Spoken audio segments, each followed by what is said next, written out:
Good morning dear students. बेटा exercise 6E का first और सेकंड क्वेश्चन हम कर चुके हैं।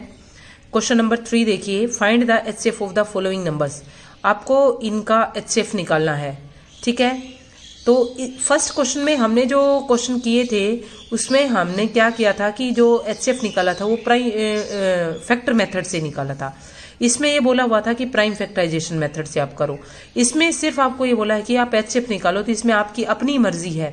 आप फैक्टर मेथड से भी कर सकते हो इसको और प्राइम फैक्टराइजेशन मेथड से भी कर सकते हो, ठीक है। लेकिन क्वेश्चंस को हम प्राइम फैक्टराइजेशन मेथड से करेंगे। फैक्टर मेथड से यदि हम क्वेश्चंस को करते हैं तो वो हमारे पास काफी बड़ा क्वेश्चन बन जाता है, ठीक है। तो देखिए, इनको आप प्राइम फैक्टराइजेशन मेथड से कर सकते हो जैसा इस क्वेश्चन को हमने किया है, ठीक है। तो इसका फर्स्ट पार्ट है 30 और 50 का निकालना है आपको। तो 30 को प्राइम फैक्टराइज किया, इधर आपको ध्यान रखना है प्राइम नंबर से ही आपको डिवाइड करना है, ठीक है ना। ये नहीं कि 30 तो वो 5 से भी डिवाइड हो रहा है, पहले 6 से भी, ऐसे डिवाइड नहीं करना है। आपको सिर्फ प्राइम नंबर जो है उसी से ही डिवाइड करना है, ठीक है। तो 2 से इसको डिवाइड किया, क्वोशंट 15 आया, फिर ये 3 से डिवाइड हुआ, फिर ये 5 से, ठीक है। तो आप क्या लिख सकते हो, 30 को 2 × 3 × 5 और इस 50 को क्या लिख सकते हो, 2 × 5 × 5। अब इसमें देखो हमें HCF क्या निकालते हैं, जो दोनों में कॉमन हो। तो इसमें भी 2 है और इसमें भी 2 है, इसमें 5 है और इसमें 5 है, तो 2 × 5 हो जाएगा, ठीक है। इस क्वेश्चन में कोई भी प्रॉब्लम नहीं होगी क्योंकि ये क्वेश्चन सेम उसी क्वेश्चन सेकंड क्वेश्चन की तरह है, इसमें कुछ भी चेंज नहीं करना है, ठीक है। क्वेश्चन नंबर जो 4 है इसको देखिए, find the HCF of the following pair of numbers and से इफ दे आर को प्राइम। पहले तो आपको ये पता होना चाहिए कि को प्राइम नंबर क्या होते हैं। को प्राइम नंबर वो नंबर होते हैं जिनका कॉमन फैक्टर सिर्फ 1 हो, ऐसे नंबर्स को ही हम को प्राइम नंबर बोलते हैं। बाकी जो नंबर है वो कंपोजिट को प्राइम नहीं है। तो आप क्या करोगे, पहले नंबर का आप HCF निकाल के देखो। यदि HCF निकालते हो, यदि उनका HCF 1 आता है तो वो नंबर को प्राइम है, अदरवाइज वो को प्राइम नहीं है, ठीक है। 2 numbers are said to be co prime if they do not have a common factor other than 1। 1 के अलावा यदि उनका कोई भी कॉमन फैक्टर नहीं है तो वो नंबर्स कैसे हैं, को प्राइम नंबर है, ठीक है। तो 4th क्वेश्चन है, इसको देखिए। आप पहले 15 और 30 का क्या निकालोगे। आपने क्या निकाला, इनका HCF निकालोगे आप पहले, ठीक है। यदि आप HCF निकालते हो, अब आप देखो 15 और 30 का आपने HCF निकाला था, 15 और 30 का HCF हमारे पास क्या आएगा, 5 आएगा ना।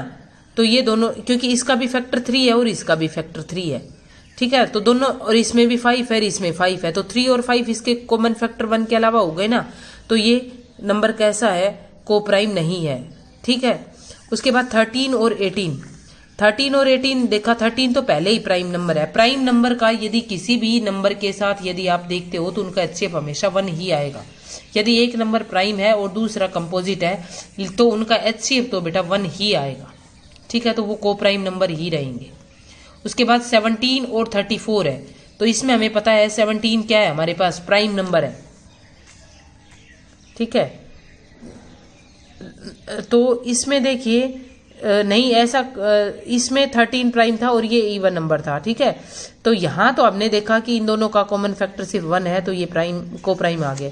17 की टेबल में 34 आ रहा है, लेकिन 17 तो प्राइम है, लेकिन ये इसकी टेबल में आ रहा है, तो ये कैसे प्राइम नंबर, को प्राइम नंबर नहीं है, क्योंकि इसका कॉमन फैक्टर क्या आ रहा है, 17 इसका भी फैक्टर है, क्योंकि 17 के फैक्टर 1 भी हो गए और 17 भी हो गए, और 34 का क्या हो गया, 2 और 17, तो कॉमन दोनों का 17 है ना, तो ये को प्राइम नंबर नहीं है, ठीक है। तो इसमें ये ही करना है कि आप क्या करोगे, इनमें भी पहले आप इन क्वेश्चंस की तरह आप इनके क्या निकालोगे, पहले आप HCF निकालोगे, ठीक है। यदि इनका HCF 1 आता है तो ये नंबर को प्राइम है, अदरवाइज ये को प्राइम नहीं है। उसके बाद आगे वाला जो क्वेश्चन है, find the prime factor of the following number by factor tree method. Factor tree method से आपको इन क्वेश्चंस को करना है। तो इसको आप कैसे करोगे, 30 को किससे डिवाइड हो रहा है, 2 से डिवाइड हो रहा है। प्राइम नंबर, इधर आपको प्राइम नंबर ही देखना है। 2 से आपने 30 को डिवाइड किया, कितना है 15, मतलब इस नंबर से इसको आप डिवाइड करोगे, यहाँ जो उसका क्वेश्चन आता है उसको आप लिख दोगे, ठीक है। 3 को आप 15 को जब आप 3 से डिवाइड करोगे तो कितने पे डिवाइड होगा 5। मतलब इन दोनों को मल्टीप्लाई कर रहे हो तो ये वाला नंबर आ रहा है, इन दोनों को मल्टीप्लाई कर रहे हो तो ये वाला नंबर आना चाहिए। ठीक है, तो 30 को आप क्या लिख सकते हो, इधर जो प्राइम नंबर आपने लिखे ना आपको उनको मल्टीप्लाई कर देना है। 2 × 3 × 5 = 30 हो जाएगा। आगे वाला है 63। फर्स्ट प्राइम नंबर 2 है लेकिन ये इवन नंबर नहीं है तो ये नंबर डिवाइड नहीं होगा। उसके बाद ये नंबर 3 से डिवाइड होगा तो 63 को आप 3 से डिवाइड करो, क्वोशंट कितना है आपके पास 21 फिर 3 से डिवाइड होता है, 3 × 7 = 21। अब इन जो इसके प्राइम फैक्टर आए हैं इनको आप क्या कर दोगे, मल्टीप्लाई कर दोगे। 3 × 3 × 7। उसके बाद 56 है, 56 इवन नंबर है तो ये नंबर 2 से डिवाइड होगा, 2 से आपने डिवाइड किया 28 आ गया। 28 फिर इवन नंबर है, ये फिर 2 से डिवाइड होगा, 2 से आपने इसको डिवाइड किया 14 आ गया।